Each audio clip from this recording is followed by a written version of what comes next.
Welcome to COASTER-net Uncut.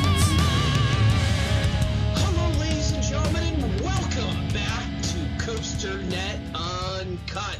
I am, of course, Andy Rabarchak, joined once again by my very good friend and co-compatriot. He is Mr. Danny Miller. How's it going, Danny, this week?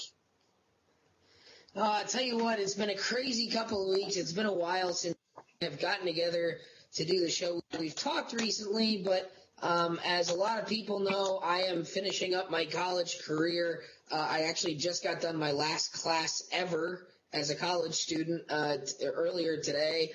Got finals coming up next week, but, I turned in a bunch of projects and had presentations today, so I'm going to relax from a couple of sleepless nights, and we're going to talk about roller coasters and theme parks for the first time in a while, and I think it's fitting because, we're getting into the holiday season. 2015 has almost come to a close for us, so we're going to kind of take a look back at the year that was for you and me. We're just going to recap some of the trips that we took, specifically some ones that we haven't talked about. We've talked in detail about some of the trips we've taken over this past season, and we'll probably talk about some of the big headline stories of 2015 as well, and just recap everything as a whole and kind of close the book on 2015 as we start to look ahead to 2016. So we're going to kind of recap the year for you here tonight on this kind of return episode of COASTER-net Uncut. Yeah, we've been a while away for a little bit of time here. We've given you a little Haunaverse Uncut to hold you over with that. Let me just say, if you're not watching Haunaverse Uncut, you're really missing out. I really enjoy Haunaverse Uncut. And some of the work that we've been doing on that show is out of this world. It's scary. It's scary. And Brian it does have a background in video editing, and some of the video packages he puts together are just amazing. And then, it's so much fun. And the reason why I talk about this is not only because I love Haunaverse Uncut so much, but it's really my haunt season was my highlight this year of the entire season. I've done more haunts. Oh my God, I've done more haunts this year than any other year combined. It was outrageous how much I've done. From going to the usual Cedar Point haunt. I also hit up Kings Island's haunt for the first time, which was pretty good. I had a lot of fun there with Dwayne that weekend. I hit up, Universal Studios Hollywood for Halloween Horror Nights this year. Got a little backstage tour, got some media access, which was an amazing experience. Got to go out there with Jason. And then, I topped it off with a trip to Halloween Horror Nights number 25. Right back here with Mr. Jack the Clown. That was an amazing experience, going down to Orlando to experience that. So I have to say that my highlight this year was really the different haunt trips that I took throughout the year. Because and I'm going off on a tangent, but that's okay. Over the last few years, I've done a lot of big trips, and it's been a lot of experiences and credit collection. I'm at 391 currently, and but it just seems that this past year, when it came to roller coasters, I was kind of down on it. I did a lot of new parks. We talked about the coasts in the Midwest and Canada already on a previous episode of Uncut. And it was a lot of credit collection, a lot of, I called it the trip of corkscrews, boomerangs, and wild mouses. And SLCs. And SLCs. And plenty of them. call me silly, but that's probably not the trip you want to have. If you're designing a trip, that should not be the highlight of your trip. Is the big memory coming away from it is the amount of SLCs you did, if you can even remember it after the concussion. Canada's Wonderland, Darien Lake, La Ronde, and Six Flags New England will certainly collect you a lot of Vekoma clones. Oh man. So it was kind of like, I don't want to replicate that. And the experiences I had in Haunt were so new and so varied, from Cedar Point to Kings Island to the two horror nights are so different from one another. It was just a completely new experience for me, to be able to go to do all that. It was a lot of fun. I enjoyed the hell out of it. How about you? What may have been like one of your highlights here? Well, I mean, see, I kind of had a slow start to the season. Just being in school and everything, I kind of had a slow start to the season. Didn't really get started much until I started taking my summer classes up here, and I was only here Tuesday, Wednesday, Thursdays. So I had a couple of online classes and one class on Wednesdays, and then was working on Tuesday, Thursday. So I had some long weekends and got to do some good trips. I think some of the ones we've talked about already that I'll just touch on very briefly. Shortly after graduation at the end of May, I did my big Midwest coaster trip, which started up in Minnesota. Well, technically it started at Bay Beach. Bay Beach, the Zippin' Pippin, fantastic wooden coaster. I think a lot of times we talk about the major storylines here, and we talk about the big rides, and we talk about the new rides. But the Zippin' Pippin up there at Bay Beach in Green Bay is an excellent wooden coaster, and we were very surprised by it. We were really worried about that ride because we drove all the way from Minneapolis to Green Bay, which is about a 4.5-hour drive each way. So when you drive that long to ride one coaster, it's really tough for that coaster to live up to the expectations you have for it, especially when you've heard good things about it. So for a coaster to be worth that amount of commitment, it's got to be pretty good. And looking up at my board right here, it's sitting at number 24 on my wood list of 103. So the Zippin', and that's right around with like the Wooden Warrior, White Lightning, Prowler, the Coney Island Cyclone, Cornball Express. It's in that category. So I mean, you're talking about some good company for a coaster that's at a small park and not very well known. Valley Fair, had a good experience at Valley Fair. I absolutely love the Renegade.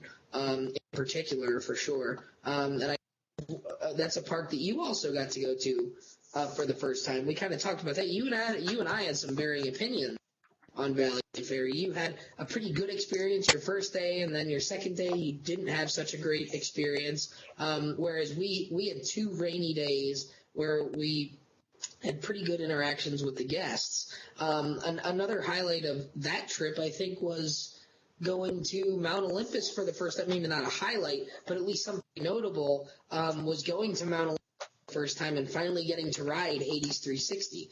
Me being a big wooden coaster fan and, liking the rough coasters that beat you up a little bit, I think Hades 360 is certainly in that category. And I was disappointed with Hades 360. I enjoyed it very much. Yeah, it's rough. Yeah, it beats you up. Yeah, it's intense. And yeah, it's a long ride and it's a little strange. And the park, isn't that big and probably isn't all that great either. But, Hades 360 is a nice coaster. And then, Six Flags Great America, I've said this before, Goliath, I liked Goliath way more than I thought I would. I mean, I was one of those people who I really picked Goliath apart when we've talked about it on recent shows, but I enjoyed Goliath more than I enjoyed Hades 360. So Goliath, it was a pleasant surprise for me at Great America. And, you and I then, we met up there You and I went to Kentucky Kingdom together, but I think the big highlight for me this year in terms of like a single event or a single trip was going to Hollywood Nights and being able, you and I met up with Dason there. We saw a bunch of other people who watched the show. Got to see a lot of our friends from the American Coaster Enthusiast, Great Ohio Coaster Club, Coaster Crew, all the different coaster clubs there. And I think riding those coasters at Holiday World over and over and over again at night, and just the condition they were in was just unbelievable. And I think Holiday World really did a nice job of running that event, and specifically, Paula letting us do our show with Mr. Paul Dre back there during ERT right in front of Thunderbird. Thunderbird, what a fantastic coaster that has been this year. Certainly a highlight getting to ride Thunderbird in its first year and seeing what that has done for the park. So that was a great trip overall. I know we've talked about that a lot, so maybe we'll. But I mean, you talked about Valley Fair and Kentucky Kingdom. There was a lot of parks that you and I did together this year, or maybe not even parks that we did together, but you and I both did for the first time. So like Valley Fair, we both did for the first time. Kentucky Kingdom. Then another one that we both did for the first time this year was La Ronde up in Montreal. You got there about a month before I did. But maybe if we switch gears for a minute, what were your thoughts on La Ronde? I know we talked about it a little bit. I didn't get to share my opinion about La Ronde a whole lot, but why don't you recap your thoughts on that too? Well, oh man, I think it's a very unique park being where it's at in Montreal. In a complete location. It's a cool location underneath the bridge on this little island that's in the middle of the river. It's a really cool location, a really cool setting, and I really liked La Ronde. It had some charm to it. It was strange because I won't say I won't say that it was the most beautiful park you've ever seen. But it just felt different to me. It didn't. There's so many different elements there that I'm just walking around it, and it didn't feel like a Six Flags park to me. So it was unique in that. No, it didn't. But ride wise, I thought Goliath up there. I want to call it Superman because because of the color. Yeah, Goliath's a nice coaster though. It's a really nice ride. If you include it in the B&M Hypers, because it's a quasi hyper, it's not quite there yet. It didn't quite eat all its Wheaties. Yeah, it's almost there. I really enjoyed it, but you're gonna laugh again. I think the highlight of that park for me anyway was Les Maisons Rouges. Maison Rouge. Yeah, which is the all year haunted house, which I thought was a really unique concept. And oh man, I came out of that thing like gasping for air. It was frightening. But I really liked La Ronde. I thought it was a very nice park. I think that's a park that has a lot of room for expansion. Not physical room, but it can be expanded. It can turn into a big player. I don't know if it'll ever happen, but it could. It could very well. Yeah. For me, I think that, and I had talked to you a little bit about how to approach that park, and I was really worried about waiting in long lines because we were going on a weekend, or I think we were going on a Sunday. Yeah, I went on a Sunday. So I was really worried about competing with crowds. We actually parked in the back parking lot, so we got to Goliath first, which ended up being nice. They were running one train on everything, even Goliath. So that helped. But the only rides we were really waiting for was we got on in the front row of Goliath on like the second or third train out. We went back and rode it in the back right before we left. And I really enjoyed Goliath in the back row a lot more than the front row. I think the yank on the drops was a little better. So obviously that's a ride I wish I could have ridden. I was only riding it twice, so it's a little difficult. But certainly a backseat coaster.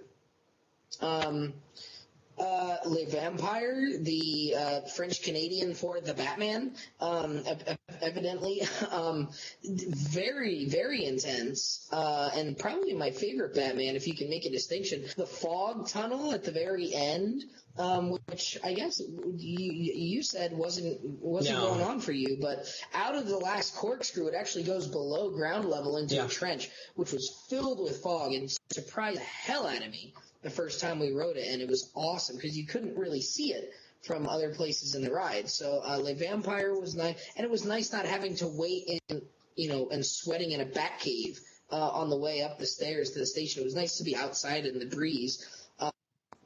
So that was nice. A decent SLC there.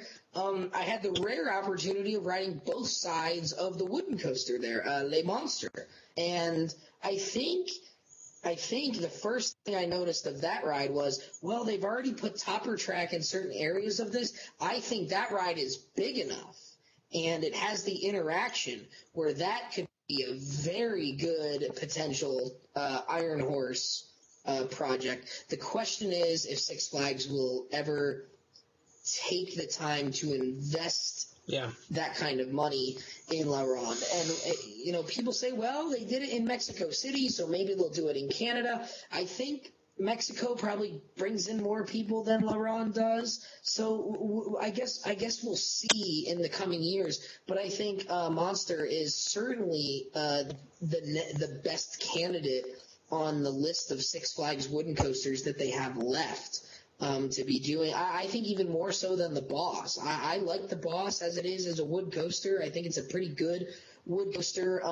Certainly much better than Le Monster. I mean, some parts of Le Monster are very, very painful, very, very rough. So I hope that we would see Six Flags investing some more into it. Doesn't have the Six Flaggy feel.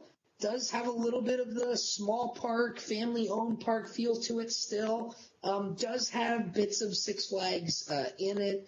But generally speaking, I think it was a decent park. I won't call it a great park. I won't call it a bad park. It's a decent park. I prefer Canada's Wonderland to it.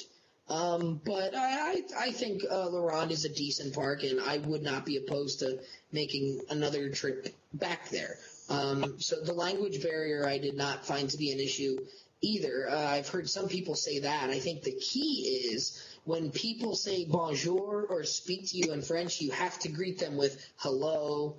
And if you speak to them and greet them in English, then they will speak English to you. If you say bonjour back to them or start speaking French, they expect you to know French. And then if you switch back to English, that's when they get pissed off. So luckily we had very good luck with when we were greeted. We said hello in English, and they would speak, and then they would say thank you or have a nice day, whatever the case was, and we didn't have any issues with the employees at all. So I will give them that because I know that that's something that could potentially go wrong there. What were some maybe to look at something because we went to a lot of parks this year. That we haven't talked about yet either.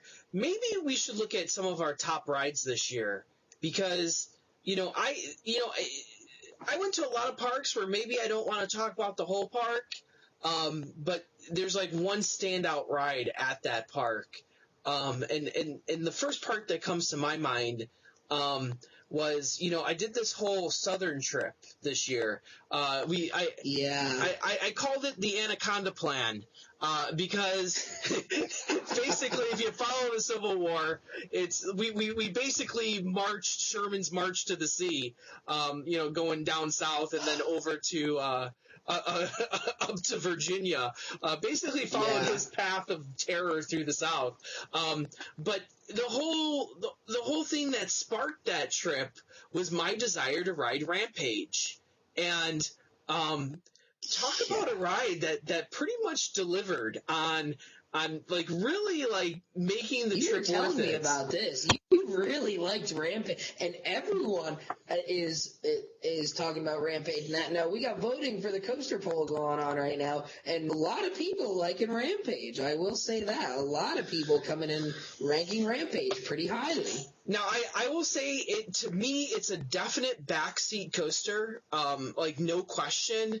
Like, I sat in the front row for my first trip, and me and Dwayne got off of it, and we're kind of like, I don't know if this was worth it, going all the way down to Alabama. Yeah, that's what you don't want. So we got into the back seat, though, and once we sat down in the back seat, it's a completely different ride back there. There are some elements that completely take you by surprise. First drop looks like it's one of them. It's actually not. The first drop I was not super impressed by. There's some drops in the middle of the ride that, like, coming off of turns and stuff, that it, like, drops out of nowhere. It's got, like, Voyage-like drops on it, and it's like, oh, it's it's very nice. That ride was really impressive. I don't want to talk about Fury anymore. We talked about Fury ad nauseum. We talked about Fury a lot. We've talked about Wicked Cyclone ad nauseum, and to some extent Thunderbird as well. But the one other ride, and this is going to sound really silly, that stands out for me this year is the Scandia Screamer. Yeah, tell me about this. You were telling me that you really like this coaster. Tell people about this. It's a little park up there in Ontario, California, north of LA, right? Yeah, it's north of LA. I flew in that morning. We had the media event at Hollywood, Universal Hollywood that evening. Dason and I decided to take a trip out to Ontario to go to this little park, Scandia, and we get there, and I see this ride, and I've never seen anything like this in my life, and maybe this is just run-of-the-mill stuff, for out east, because you have all these, like, seaside parks, and I imagine at some level that's what this is. Here's the thing. Now, for you East Coasters here, the roller coaster that was on the Jersey Shore that fell into the ocean during Hurricane Sandy, the Starjet or Jetstar, whatever they're calling it, it's built by the Myler Coaster Company, which, if you've been to, like, Kings Island or Kings Dominion, Carowinds, like the Taxi Jam coasters, it's the company that does those. And the Scandia Screamer is like a 95-foot tall coaster built by this company, but it uses the same track, and it's got the same cars. So imagine, like, riding a coaster in the car and on the track of these Taxi Jam coasters and have it be 95 feet tall. That's what this thing is. Oh my God, this thing, the size of it is what really shocked me, because we're driving up to it, we see it on the highway, and I'm like, whoa, that's a pretty big roller coaster. We get up closer, and there's nobody in the parking lot, and you can park right up next to it, and I'm looking at it, I'm like, damn. That's a big roller coaster. That is a big roller coaster. Because, like, I'm thinking in my head, I've seen pictures of it. I'm thinking it's going to be like the size of a Wildcat. And, a lot of times you hit these small parks. Oh, no. Oh, no. It's much bigger than that. It's a much bigger Wildcat. And I'm like, okay. So we get out there. We wait around for like 15, 20 minutes until the park opens. We get in there. We get on this thing. And I'm looking at Dason, and he's looking at me. And actually, the cars are a lot bigger than the Taxi Jam cars. They're like... Are they bigger? They're full size. Like, this is like a full size. These cars might even have been bigger than the Aero trains. Like, these are like big cars. Okay. So they're, yeah. But you're correct in that the track is still the same. It's the same style of track. It's just a little wider. Yeah. So now let's put that together for a second, because when you think of like Wildcat coasters, like that track is kind of flimsy, likes to wobble a little bit. You're putting full-on trains onto this track. Yeah. And sure. And we're going up this hill, and we go down the first drop, and I'm like, oh shit. Like, this thing, like, legit, like, it's smooth as ice. Like, it was not rough. My biggest concern was coming off, like, the first drop up to the first turn, and you're in that turn, and you're just thinking to yourself, my God, I hope the upstops work here, because if not, we're going to be in the parking lot. Like, there's no railings. It's all completely open. It is the freakiest experience on a roller coaster I might have ever had. It was a lot of fun, and I was deathly afraid of what was happening on that ride.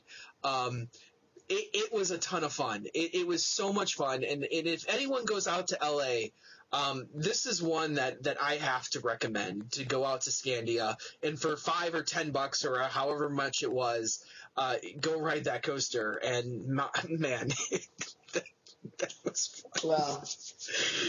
Well, it's the Southern California theme. I know we can talk about Twisted Colossus in a minute, I guess, because that's one that we should probably touch on, because that's one that both of us got to ride that I don't think we've talked a whole lot about, but we'll save that for afterwards. But I do want to talk a little bit about my Southern California trip as well, because I went out there shortly before you did, and that started at Knott's Berry Farm.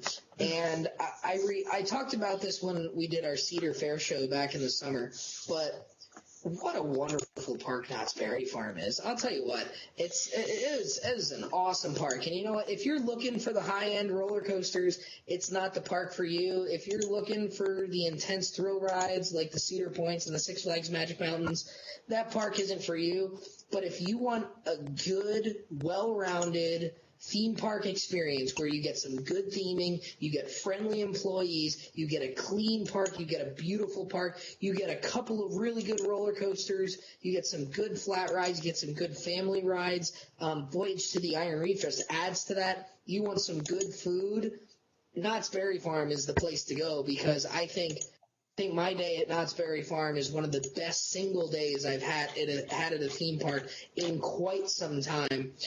Ghost Rider, I still think, is a fantastic roller coaster, and it's only going to get better with the refurbishment, and the Millennium Flyers are coming. So, GCI is redoing the track. The Millennium Flyers are coming, so hopefully it ages much better than it has in its original state. The block brakes are coming off.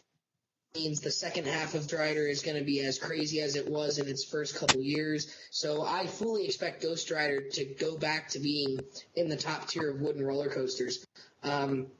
Silver Bullet gets a lot of hate, especially from people who've been on a lot of roller coasters. I thought Silver Bullet was a pretty good coaster. We rode it in the back seat a couple of times, and I thought it was right there in the discussion with rides like Talon and the Batman clones and Raptor. I think it's of that caliber. I think you could make the argument that it's in that class, maybe a little bit below those. But I think it's in that. I think it's in that discussion at least. I think that gets a lot of unwarranted hate. I know the West Coasters tend to like it if they've only haven't been out east, but I think Silver Bullet is a fine coaster. Accelerator's a great coaster. Montezuma's Revenge is very underrated, I think, especially for how old it is. There's not a whole lot of those there around anymore, so you get the nostalgia with the shuttle loop. Sierra Sidewinder, I wish there were more Max spinning coasters in the world. I rode another one up in Long Island towards the end of the summer. Turbulence up at Adventureland there on Long Island, which was a really fun coaster as well. Voyage to the Iron Reef, I thought, was a great improvement on the Wonder Mountains Guardian concept, really taking it to the next level. Taking away the character aspect, but adding to it more theming and more extensive theming, having some live props in the building, making it a longer ride, I think a more immersive ride. I think Voyage to the Iron Reef was a huge hit in my book. What were your thoughts on Iron Reef before I continue with my California stuff? What did you think of that? I liked Iron Reef. Because I had ridden Guardian, in Canada, and I thought that was okay. I thought it fixed some of the problems that I had with Guardian, with it being, generally too bright, and not like the screens weren't bright enough. I don't know if it's because the corridor wasn't dark enough or just the projectors weren't bright enough. I don't know what it was. I got a little bit of that in in reef, but not a ton. So I thought it was a much better ride than Guardian was. Yeah, It was I agree. fun. I rode it about 2 or 3 times, just to get better scores and to see how it did at different times. And it was fun every time. And I could see where that is going to be a ride that a lot of people look at and say, hey, maybe all the parks in Cedar Fair should have one of these, because it just seems like a really popular idea, and the people loved it. When I stood in line for a number of times, I think both times at least, like a half-hour wait, and people were lining up, and people really had good things to say about it in general. So I think it's a cool concept. Yeah, I certainly enjoyed it very much. I think it's a great addition to that park, and certainly adds a lot to that boardwalk area of the park. I think that's part of the park that really needs to be they got it with the coached rider and the new flat rides there. I think they really did a nice job of revamping that boardwalk area, and this takes it another step. So now we see them going back to the ghost town. I'm going to skip Magic Mountain real quick because we're going to talk about Colossus in a minute. Went to SeaWorld San Diego for the first time. I think Manta was a very nice coaster. You got to ride the Belmont Park Giant Tipper, which is, another one to check off. Nothing real special about it. Wasn't a bad coaster. Wasn't a fantastic coaster, but a nice coaster.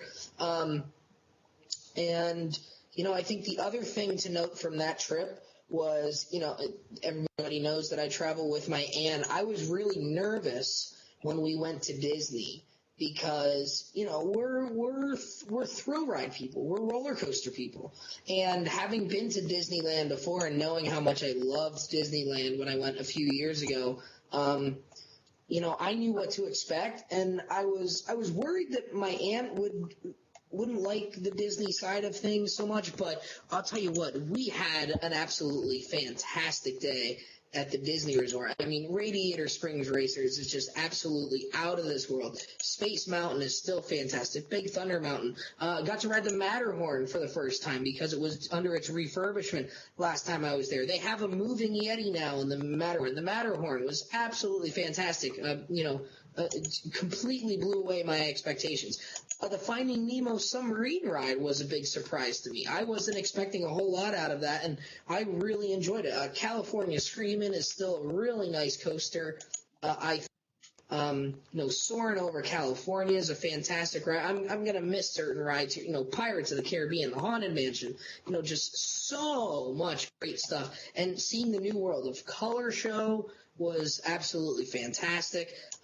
We spent from 7:30 until midnight at the Disney Resort, and we enjoyed every single second of it. We had a great meal at the Cafe Orleans near Pirates, the Jungle Cruise, just so many things you can point out about Disney. And again, it's like Knott's Berry. If you're into the big thrill rides, it may not be the place for you. If you're looking for the hardcore thrill, it may not be the place for you. But if you want a great theme park experience with great food, great theming, clean park, friendly employees, and the whole package, Disney, Knott's Berry Farm, those are the places to go. And, getting to ride the California version of what I think is the greatest theme park attraction I've ever ridden in the Tower of Terror. I think the Tower of Terror in Florida and California, those together, I think those two are my favorite two theme park attractions in the world, more so than maybe any roller coaster. Now, having said that about that, let's jump into Magic Mountain. I know Magic Mountain is kind of the park that everyone wants to go to who hasn't been there because it's the big coaster park. Magic Mountain as a park misses for me because there's a lot of things, I think, from an operations standpoint that are just not up to snuff with the Cedar Points of the world. The operations are poor. There's not a lot of shade. The food options are not all that good. It's a tough park to navigate too. Maybe not layout wise, but walking up and down that hill is very, very tough. Navigating to the different roller coasters is tough. Trying to get on all the roller coasters is very, very tough, especially from an operations standpoint. A lot of the rides go down a lot because they do have a lot of unique rides like X2. To name one, Green Lantern is another one. Twisted Colossus has had its problems. Full Throttle is fairly new and still has its share of problems. Full Throttle I thought was pretty. Rediscovered Tatsu, rediscovered X2, fantastic rides. But the new one there is Twisted Colossus. Oh, by the way, Lex Luthor Drop of Doom was very, very good. I enjoyed Lex Luthor Drop of Doom very, very much, especially shaking 2 feet in each direction when the Superman cars came up, because those Superman cars came up the tower just as we were getting to the top of the tower, and holy crap, were we shaking. But to shake 2 feet in either direction while you're 420 feet up in the air is certainly... I'll admit it. I might have been a little bit scared when that was happening. It's certainly a different experience. You don't get that a whole lot of other places, especially on their drop rides. So Lex Luthor was very impressive. But so let's get into Twisted Colossus. For me, I think it came in a little bit below Wicked Cyclone, not by much. I think it came in right around where, I know you're looking at me like I'm crazy, but you're just stupid. So for me, Twisted Colossus came in right around Texas Giant. Which is pretty good. I think the problem for me... Oh, stop it. Stop it. So the problem for me was that Twisted Colossus was down like 2/3 of the day. I only got one ride on it, so it's really hard to kind of gauge it. We rode it in the back seat where everyone says you have to ride. But, Twisted Colossus was a really, really nice coaster. The airtime is unbelievable. Again, the operations, coming back to haunt us here, didn't get the racing, didn't get the dueling at all, so we didn't get any of that interaction because the operations were that slow. It actually broke down while we were sitting in the damn car. So, we got faked out a couple times, too. But Twisted Colossus, overall, I was pretty impressed with, and I was happy with it, and I think I'll become even happier with it as I ride it more. So what you've talked about it before, but your thoughts on Twisted Colossus? I love Twisted Colossus. I was very skeptical of Twisted Colossus come the beginning of the season because I didn't know how the double lift hill would work. I didn't know how I would feel about having that great intermission in the middle of the ride to basically reset everything. But I'll tell you what, Twisted Colossus, I think, if you go back to our show where we ranked the most anticipated rides for 2015, I think both of us had Wicked Cyclone at the top, followed by Thunderbird, followed by Fury, and then Twisted Colossus was more towards the middle at 4 or 5, somewhere in that range. But I'll tell you what, Thunderbird delivered for me. Fury delivered for me. Twisted Colossus was a sleeper hit for me. The one that did not deliver for me was Wicked Cyclone. I don't think I could be more disappointed in a single ride than what I had on Wicked Cyclone. That I don't get it. I don't get it because the stats don't bear out, and I don't want to have this conversation again because I've had this plenty of times. No, we've had this discussion quite a few times already. Yeah. And but now to focus on Twisted Colossus, we got we got into the park. We hit up Full Throttle first. They were actually running Full Throttle before the scheduled start time of the park, so we waited one train to get on Full Throttle, hit that up. I was really impressed by Full Throttle. I thought it's a very nice ride. Yeah. It's gimmicky. I was impressed with it. It's gimmicky. It's not going to be in my top whatever. It's not even in my top 40 or 50. But it's still a nice ride. It's a nice addition to a lineup. It's a nice filler ride. But then we moved on to Twisted Colossus and got 3 rides in the back row within the span of like 30 minutes. Like there was nobody in the park or not at that part of the park because Twisted Colossus is kind of buried back there. So unless you're going back there with the express purpose, a lot of people go to your Tatsu, your X2, your Full Throttle. Yeah, X2's the big one. Yeah, so if you could hit up Twisted Colossus right in the morning, we were able to get 3 really good rides on it. Unlike your experience, we had dueling, we had racing, You had good luck with Colossus. You see, the thing with Colossus though is you're not going to hit that every ride. It's just the timing is so RMC did a pretty good job with trying to line it up on that dual lift hill, where the one train slows down immeasurably, to match up. And we had dueling and racing most of the time, which, for heaven's sake, even your racers and your Geminis, they don't race every single time. Different dynamics play out differently. And I can tell you this, when we were up at the top of the lift, almost every time we were matched up. So there was the opportunity. Yeah, it wasn't like there was no train next to us. It's just one went off the lift hill a lot quicker than the other one, and that's what happens with racing coasters sometimes. One pulls ahead in a race. But it was a really fun experience. I liked that ride so much better than Wicked Cyclone. I thought it held its speed throughout the whole ride, with the obvious intermission in between. Started off with the nice Weeble Wobble that I like to call it. The Weeble Wobble was kind of the Weeble Wobble was kind of unique to get you to the lift hill. And I really liked it. I really liked what they did with that ride. It's in my top 20. It's right around Thunderbird for me. It's in my top 20. It wasn't anything world-breaking, world-shattering, but I think it's a good enough ride up there. Wicked Cyclone, not even close. Wicked Cyclone is off with Texas Giant in the middle of nowhere. Oh, stop it! Yes. Can I address something that you said? So first off, I have Twisted Colossus at number 20 on my list as well. Yeah. So we're putting it in the same spot, to be fair.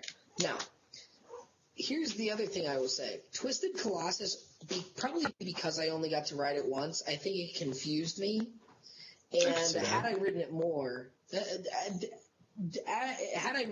like you did, I think I would have been less confused.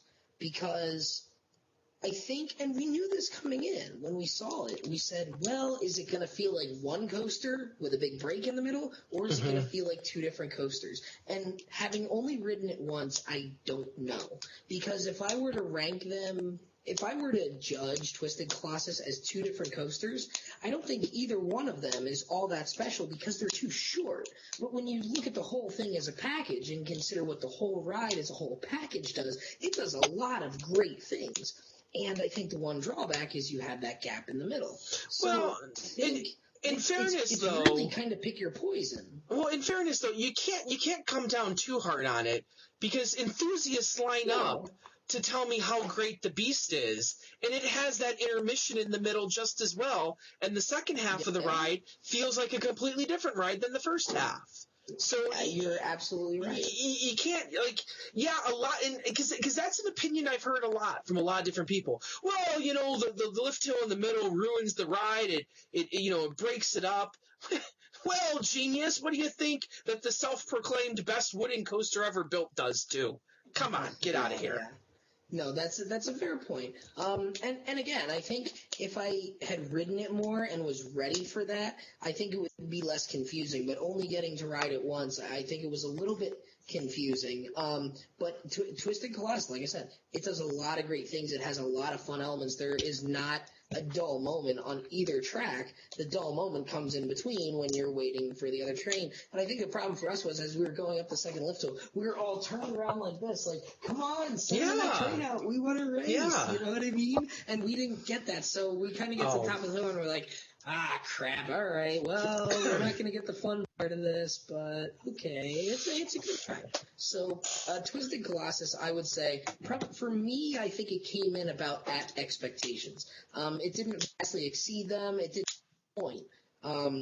But for me, I think it was kind of Thunderbird was a ride that exceeded expectations. I think even Fury to some extent exceeded some expectations. Twisted Colossus for me was the ride of 2015 that came in where I thought it would. So it wasn't disappointing and it wasn't overly like, oh my god, this is so much better than I thought. I think we expected it to be a great ride and it was. So I would say another thing about Magic Mountain, maybe the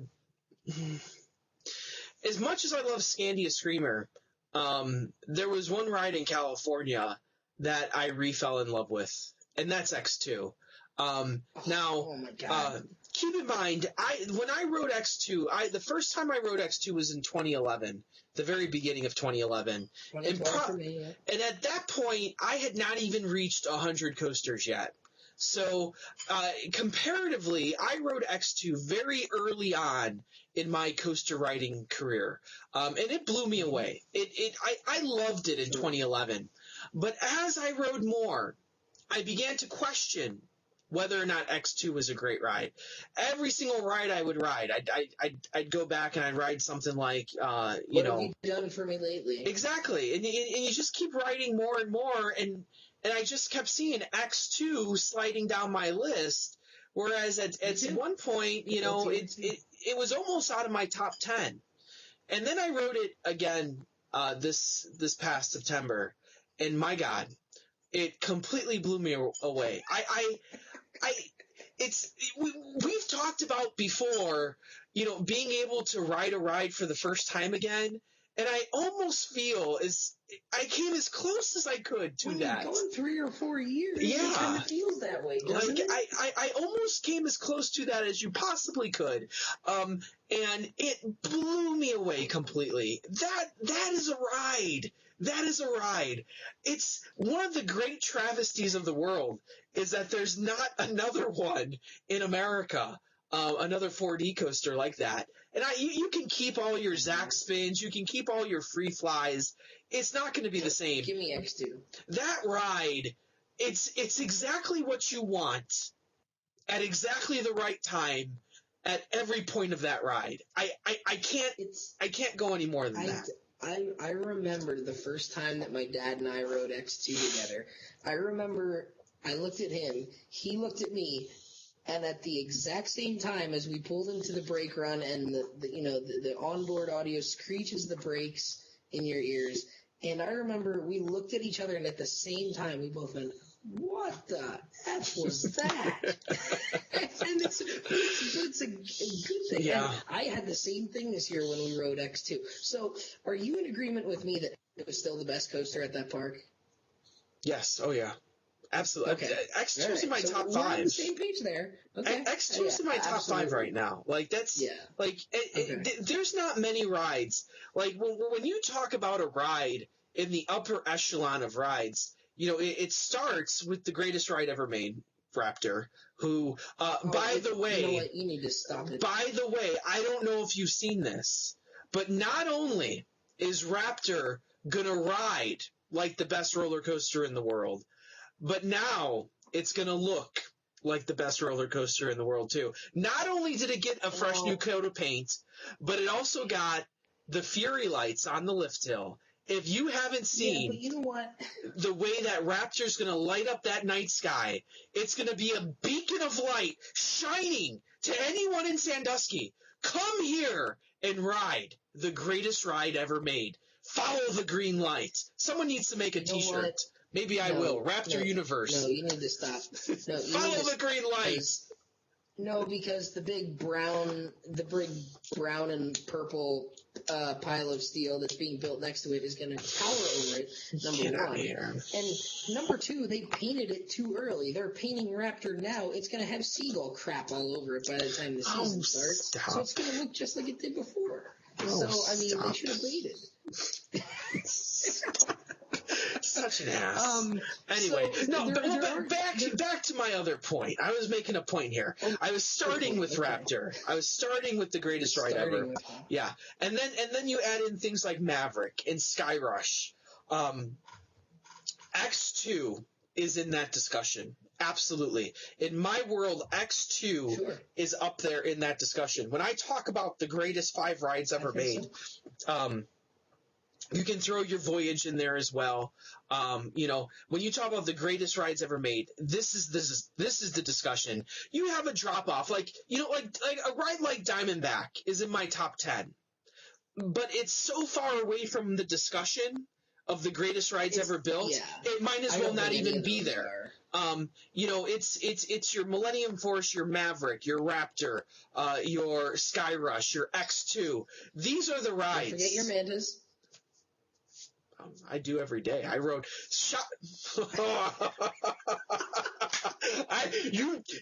you tried to trick me there. You tried to out me, Danny Miller. You tried to out me. I saw that. You're I'm not buying right. in. I'm not buying in. Everyone saw it coming.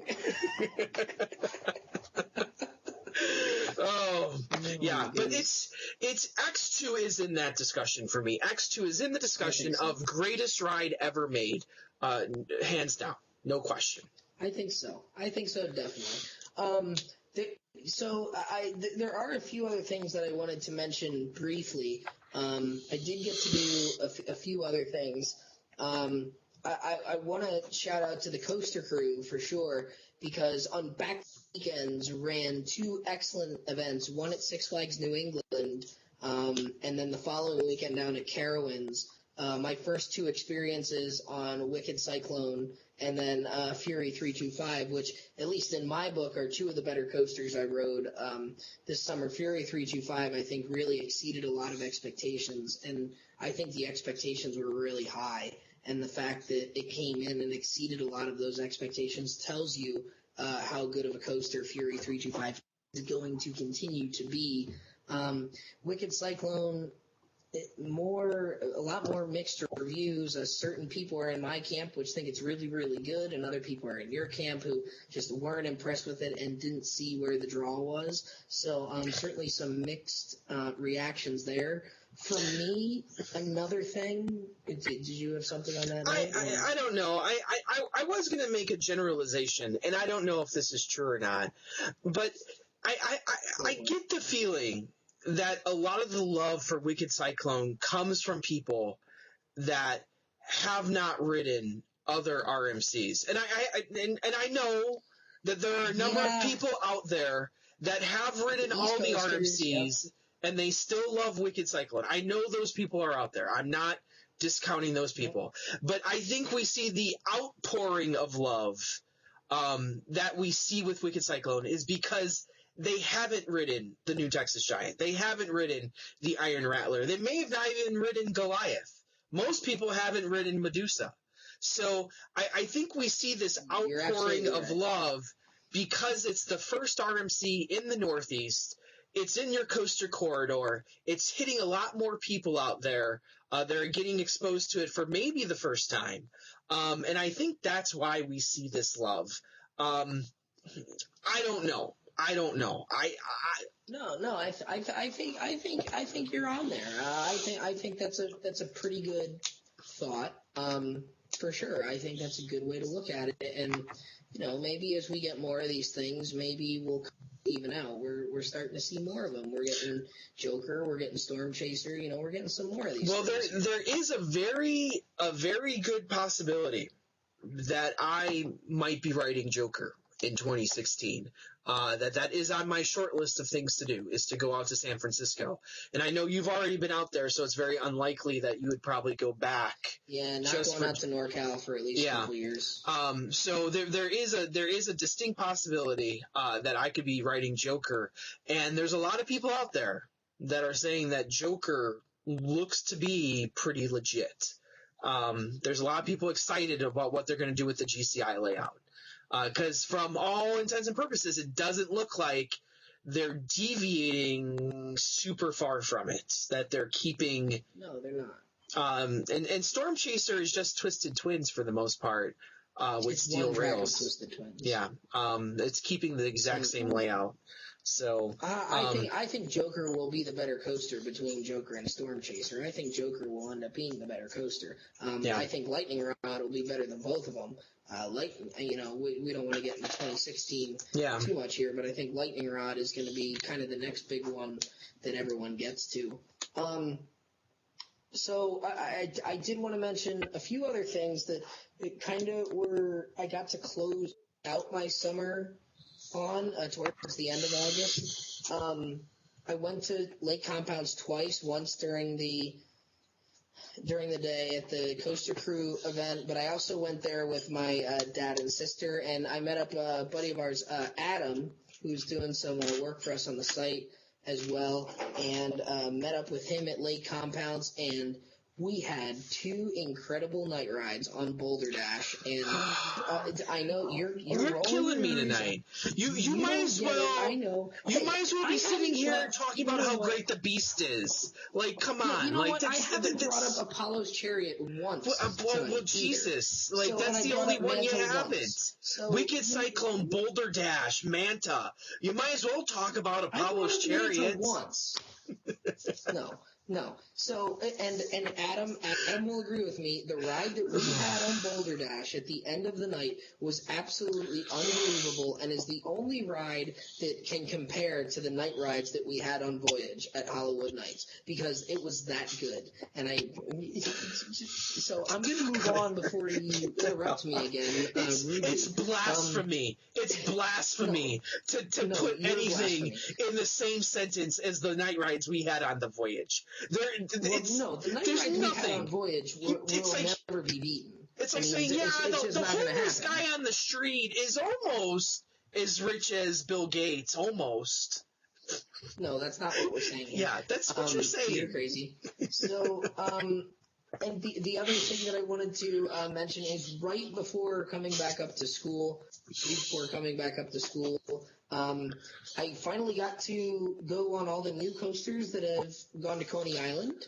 Ridden the Coney Island Cyclone after a lot of the rework. GCI, some people said that some of the intensity has been taken out of the Coney Island Cyclone. I really liked it. I thought the Coney Island Cyclone was absolutely wonderful. I think they've done a nice job with it. The Thunderbolt at Luna Park was kind of a miss for me. We thought it was okay. Didn't think it was special. I've heard some people saying it was like this out of this world amazing ride. I didn't think it was all that great. It was okay. And then going up to Adventureland in Long Island and riding Turbulence, the new Max spinning coaster that's up there. I really hope we can get some bigger ones of those. Cobra's Curse in 2018 might be that version, because Jason sent me, I don't know if he sent them to you, but he sent me some pictures today of a model they have down there at Busch Gardens Tampa of Cobra's Curse. So I am really starting to get excited for Busch Gardens Tampa putting in Cobra's Curse, because I want a bigger Max spinning coaster here in the States, because we don't have one. We have Sierra Sidewinder, we have Turbulence, but we need one that's bigger than like 45 feet tall, because the big ones are supposed to be really good, but we need a couple of them. So overall, I think it was. I didn't get to do a whole lot in the fall because finishing up school, finishing up with hockey here. I got to do Roller Coasters up at September. You've probably watched the behind-the-scenes video I made of Wonder Mountain's Guardian, which was fantastic. The ERT was awesome. My team won the scavenger hunt, so back home I have a piece of Behemoth Bolt, so that was a great event that Ace Canada put on for us. Yeah, I know, you're laughing. Really good stuff this year, I think. Generally speaking, one of my better years, even though I didn't get to a lot of new parks. I think this year I revisited a lot of parks, but I got some new ones as well. And I think you and I got to all of the major new rides, so we had a good set of rides to compare against. And not just like the new for 2015 rides. You and I got to Valley Fair for the first time. You and I both got to La Ronde for the first time. You and I both got to Kentucky Kingdom for the first time. So we had a lot to compare to, which I think is nice. And you and I got to go to a few parks together as well. So we did the thing at Holiday World, which was awesome. So I think we'd like to do more of that this upcoming year. But overall, I think it's been a good year. Looking forward to kicking off 26. Hopefully. Maybe not in January or February. I don't know. I've got some things in the works that might happen, but I think definitely the third week in March down there in Pigeon Forge for opening weekend of Lightning Rod. I'd really like to get down there for it. I think there's a lot of people excited about Lightning Rod, so I think maybe that's – and I think you and I might have to do a show down there. And I think at some point we might have a COASTER-net meetup at Dollywood. I want to temper expectations. And my tempering of expectations is I do not believe it's going to be during around opening day. I do not believe that's going to be the time. It's probably it'd probably be during the summer at some point. When a lot of people are free. So I think it would be then, and we might do a huge COASTER-net meetup down there, to get to meet some of you guys, get to meet, a lot of the staff members, haven't seen each other in a while, to do that. If I'm moving into 16 to really think about what's going to happen. I'm taking a new philosophy on things that I think you're at this point too, where you're kind of saturated with the number of parks you can go to. New parks aren't easy to find at some point once you hit a point. And I am trying to take quality over quantity now. I'm at 391 coasters. Who cares? Really at the end of the day, I'm not going out there to search out, to find as many more credits. I want to find quality credits. And among those is I'm really planning on a Northern California trip, to hit up Joker. I'd love to do Mexico, this year to finally ride Medusa and Superman down there. And I have some other things in the works as well. Maybe even a little lagoon action to hit up a little Cannibal. One of those rides that kind of slipped through our fingers this year, of that one ride that, no one really knew a lot about in 2015. It opened, and we still don't know a lot about it because there's not a lot of people out there talking about it. So I might be able to hit that up in 2016. To wrap that up. So, that's what I'm looking forward to is the quality rides. I'm done with the SLCs and boomerangs and wild mice. I'm done with them. None of those trips anymore, huh? Yeah. I've had enough. My trip through New York and my trip through Pennsylvania was enough to want me to jump off of a tall building. I'll completely ignore the fact that was a dig at me, so. Pennsylvania, worst state for roller coasters anywhere. I'll keep my thoughts about Chicago to myself. Oh, stop. You'd be lucky to live in Chicago. You'd be lucky to live in Chicago. I'll tell you what. I forgot one more thing because I'm wearing the. Rest in peace, Thunder Road. Yeah, there you go. I have plenty of bolts and splinters. You know what? It's our 2015 at the event. It's our 2015 show. We should do in memoriam, or in memoriam, for all these rides that we've lost this year. Thunder Road. Yeah. What else did we lose? Shockwave is gone. King's Dominion, although I'm not sure many people care about that one. You didn't even know what Ryan was talking about. That's how much we care. Like Shockwave. No, Shockwave and Great America left a long time ago. You were thinking of that one. That thing was done 12 years ago. Yeah, I know. I'm like Shockwave. We lost Aurora, Discovery Kingdom. Yeah, true. So we're losing that. Our behind-the-scenes tour at the Coaster Crew, very nice. And there were lots of nails and bolts that were kind of, because we rode it like a week before it closed, there were lots of nails and bolts and washers laying on the access road that I'm sure they just bothered not to replace the last week of operation. So I picked those up. I have a bag full of Thunder Road nails and bolts sitting in my house somewhere. So. Well, I think on that note, we're going to end tonight's show. Yeah. As always, thank you for joining us here on COASTER-net Uncut. 2015 has been an amazing year. Calendar. 2015 has been an amazing year for COASTER-net. We do have, it's the end of the year, so we have the coaster poll going on. We have the GLAs going on as well, the Golden Loop Awards. We'll have links at the bottom for both of those contests if you still have time to enter both of them. We also have a few more coaster calendars for sale. Those wonderful calendars. And they will be on sale coming soon. We have a bunch of misprinted ones. And when I say misprinted ones, I mean it's missing like 3 dates on it. Sometimes at the end of a month, you have like the 20, you have the slash, you have like 30/31 on the same day. And sometimes we lost some of those slash days. So they were misprints. We got brand new ones. You can still buy perfect ones as well, but the misprints are going to be on a fire sale pretty soon, because I don't know what I'm going to do with a bunch of misprinted calendars come 2017. Yeah, don't need 2016 calendars after 2016. Right? So. Probably don't need them. So if you're looking forward to buying one of those, please keep true to our site, and we'll be posting information on that as well. So as always, thank you for joining us here in 2015 on COASTER-net Uncut, the best year ever for COASTER-net Uncut, because it was really the first full year of Uncut full year. So we had a lot of fun. So of course I am Andy Robarczyk from Chicago, Illinois. And I'm Danny Miller from Rochester, New York. And as always, ride on, Ride Warriors.